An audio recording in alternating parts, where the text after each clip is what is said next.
Days after being slapped with a 70-year sentence, Cash Out was found dead behind bars. Word is inmates came for him once they learned the full extent of his crimes. From a platinum hitmaker to a criminal mastermind, Cash Out's story is one of redemption, rise, and ultimate downfall. But what really happened behind the scenes? Let's dive into the shocking rise and fall of Cash Out, from trap to tragedy. Cash Out's journey into the spotlight was as sudden as it was impactful.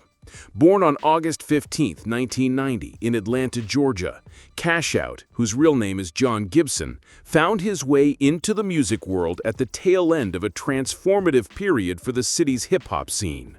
The 2010s were a time when Atlanta began to firmly establish itself as the new heart of hip-hop, with stars like T.I., Gucci Mane, and Future leading the charge.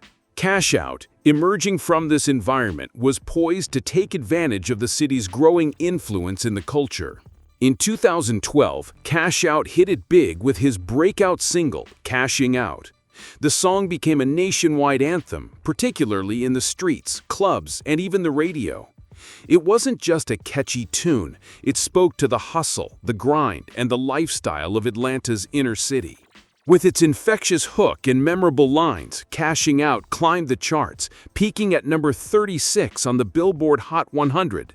It also went platinum, solidifying Cash Out as one of the top new artists of the year. The song's success did more than just catapult Cash Out's career. It signaled the beginning of his rise in the hip-hop world, earning him a spot among the elite.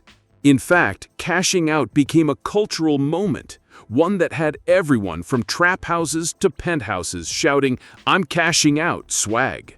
The track was everywhere, from block parties to nightclub soundtracks, and its popularity was undeniable.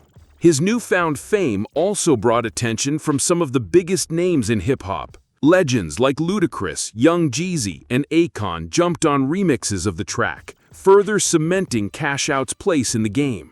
With this newfound recognition, his trajectory in the music world seemed unstoppable. Yet, it was only the beginning. What many didn't know was that behind the success, Cash Out's story was far from typical. And the streets, despite his success, were never truly behind him. Before the platinum plaques and sold-out shows, Cash Out's life was shaped by the harsh realities of the streets. At just 19 years old in 2009, he found himself facing a serious gun possession charge in Clayton County, Georgia. In a state like Georgia, where gun charges often lead to long prison sentences, especially for young black men, this was a make-or-break moment. Cash Out, however, managed to avoid the fate that many of his peers met.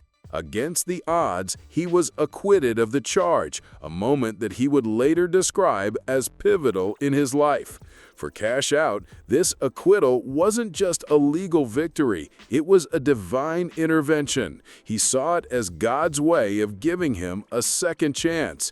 In interviews, he spoke openly about how the legal battle, which could have derailed his future, instead became a turning point.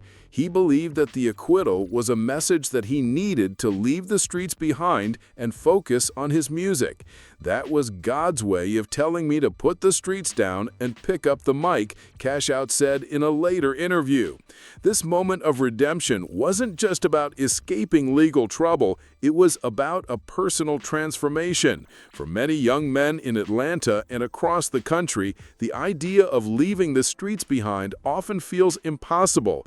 Cash Out's story resonated deeply because it represented hope. He wasn't trying to pretend he had never been in the streets. Instead, he was owning his past while making a conscious decision to change. His transparency about his struggles and his decision to pursue a career in music became a beacon for others. Cash Out's narrative was simple yet powerful. He was a young man who had seen the worst the streets had to offer, but had made a conscious decision to pursue something better. It was a redemption story that people believed in, especially those who knew how hard it could be to break free from that lifestyle. But even as he tried to escape, the past has a way of catching up, as we'll soon see. After his legal troubles subsided, Cash Out turned his full attention to his music career. With his newfound second chance, he committed himself to making a name in the rap game. He wasn't just looking to be another rapper. Cash Out aimed to carve out his place as a major player in the music industry.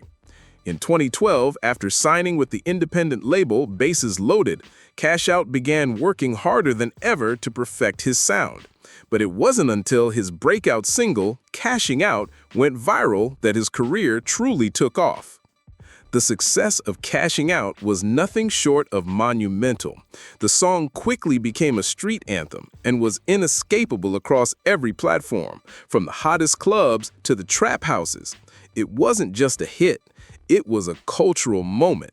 The track hit number 36 on the Billboard Hot 100 and went platinum, making Cash Out a household name. It wasn't just the music, it was the energy, the vibe, and the lifestyle that the song represented. The catchy hook, "I'm cashing out, swag," became a mantra for anyone chasing success, whether in the streets or in the boardroom. As the song's success grew, so did Cash Out's brand. He signed with Epic Records and gained the guidance of industry mogul L.A. Reid, which further boosted his profile. Cashing Out became a signature track playing everywhere, while Cash Out's name was attached to one of the hottest labels in the game. The momentum continued with the release of his follow-up singles, including Big Booty and She Twerkin'. She Twerking, in particular, was a standout. It entered the Billboard Hot 100 at 100 and became the lead single for his debut album, Let's Get It, released in 2014. The track went crazy in the strip clubs, and it quickly gained traction among fans. The album itself, while not a major chart topper, showed that Cash Out wasn't just a one-hit wonder. He had staying power. With collaborations with Future, Lil Durk, and Migos, Cash Out was more than just a rapper. He was a part of Atlanta's rap ecosystem. These weren't random features. These were his peers, his crew, the ones who were running the city at the time. This network helped solidify his place in the game. Cash Out's growing presence wasn't just limited to music either. In 2019, he appeared in the critically acclaimed film Uncut Gems alongside Adam Sandler, proving his cultural relevance extended beyond rap. To the outside world, Cash Out seemed like a success story. He had risen from the streets to the top of the rap game, and it looked like nothing could stop him. However, while his public image flourished, darker secrets were unfolding behind the scenes, which would eventually threaten everything he had worked for. As Cash Out's career flourished, the public saw only the glitzy side of his life. Platinum records, high-profile collaborations, and appearances in mainstream media. But behind the fame and fortune, a darker, more sinister story was unfolding. In 2019, Cash Out's carefully curated image began to crack when he was arrested in a prostitution sting operation in Gwinnett County, Georgia. At first, the arrest didn't make headlines, and the media barely gave it attention. But little did the public know this would mark the beginning of the end for his redemption story. Prosecutors later revealed a chilling truth. Cash Out was allegedly running a criminal enterprise disguised as a legitimate business. His record label, Pyrus Music Group, was said to be a front for human trafficking, where women were allegedly lured into prostitution under the guise of working with a successful artist in the music industry. The revelations shocked fans and the public, who had known Cash Out as a rapper who had seemingly escaped the streets. This was the first real crack in the facade. The person who had once presented himself as a beacon of hope for others trying to escape the street life now stood accused of using his fame and connections to exploit vulnerable women. The idea of Cash Out as a redemption story quickly started to feel like a lie. Instead of uplifting others, he was allegedly using his success to drag people deeper into the darkness he once promised to escape. The allegations went beyond just a few isolated incidents. According to the prosecution, Cash Out had been running this operation for years. His record label wasn't a place to nurture talent. It was allegedly a tool to manipulate and coerce women into sexual servitude. He used his celebrity status to lure women into a world of exploitation, promising them financial opportunities and a path into the music industry, only for them to end up trapped in a cycle of abuse and trafficking. As the investigation grew, the depth of Cash Out's criminal enterprise began to unfold. The man who had once captivated audiences with his story of redemption was now being accused of perpetrating one of the most disturbing crimes imaginable, turning his music empire into a trap for the vulnerable. This was not the story fans thought they were watching unfold. It was something far more twisted and far more dangerous. As the allegations against Cash Out escalated, it became clear that the criminal activities went beyond just one person. The operation was allegedly built around family and close associates, a dynamic that made it all the more disturbing. Cash Out's mother, Linda Smith, better known as Mama Cash Out, and his cousin, Tyrone Taylor, were both deeply involved in the trafficking scheme. This wasn't just a case of one man's fall from grace.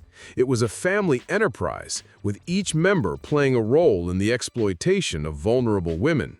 For Cash Out, family loyalty had always been a central theme in his life. In interviews, he often spoke about how important it was to have a tight circle, people who understood the street code, who had been through the same struggles. He emphasized the importance of loyalty and keeping it real. But in the dark underbelly of his empire, that loyalty seemed to extend to criminal activity.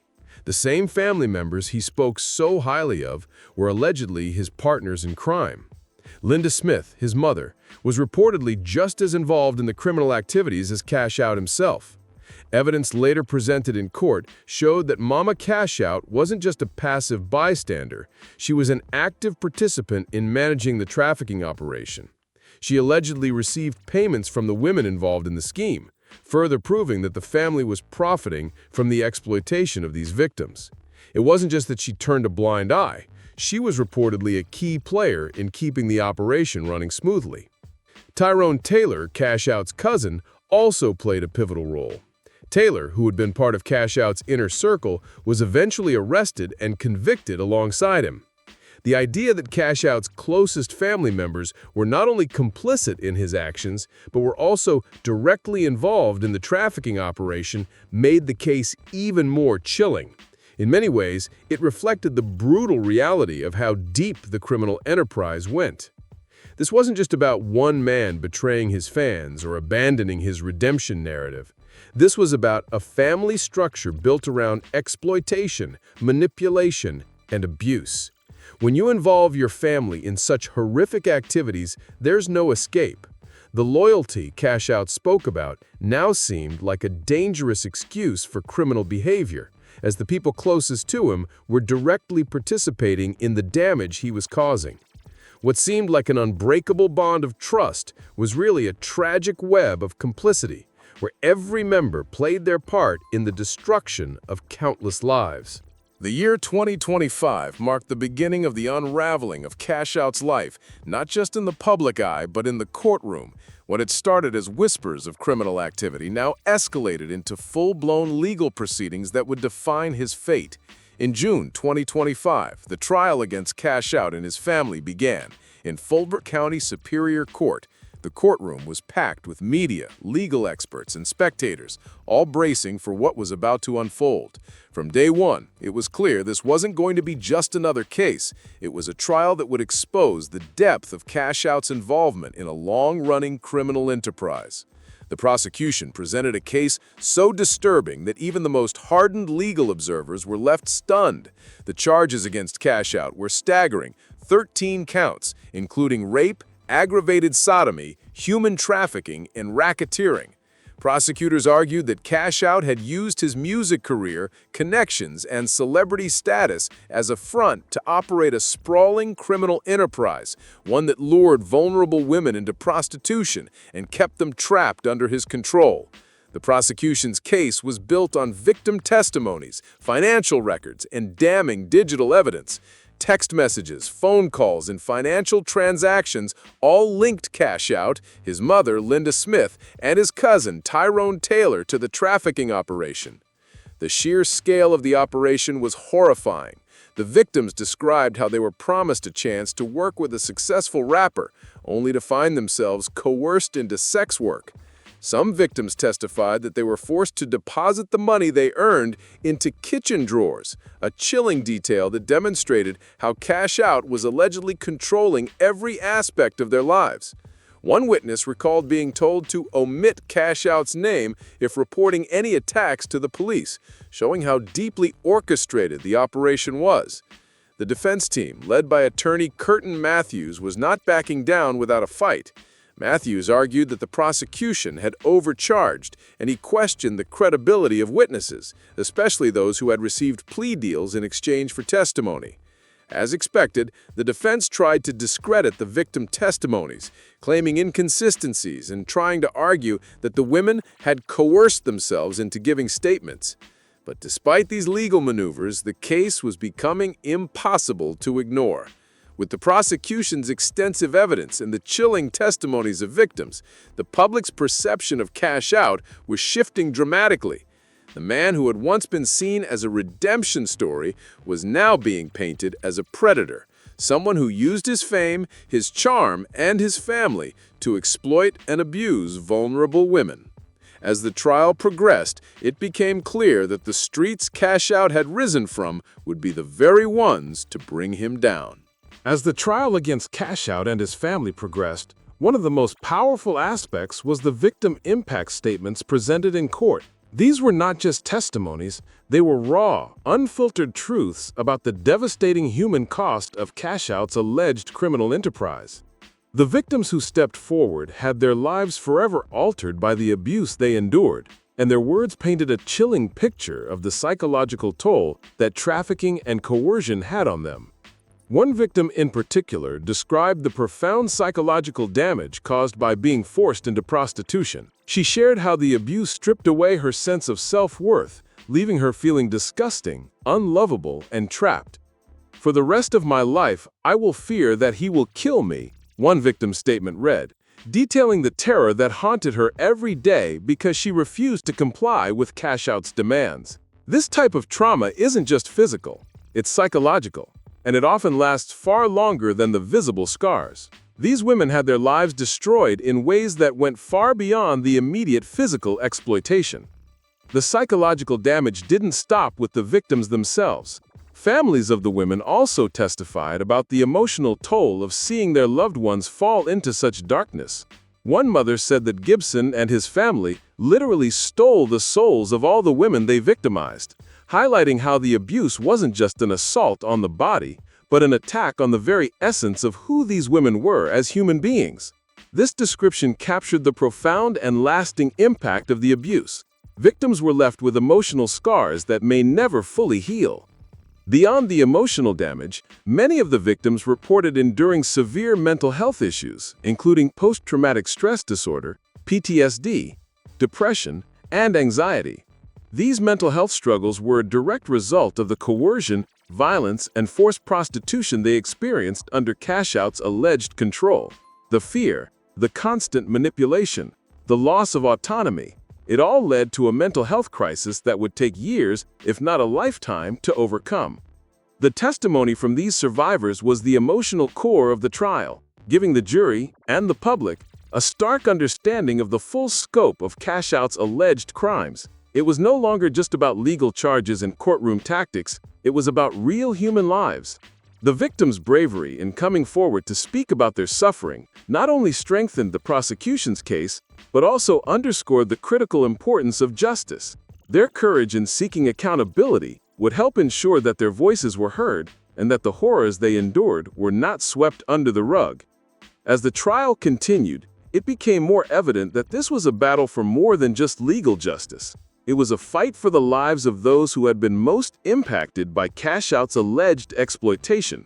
These victims were not just witnesses, they were the heart of the case, and their testimony was central to understanding the extent of Cash Out's alleged actions.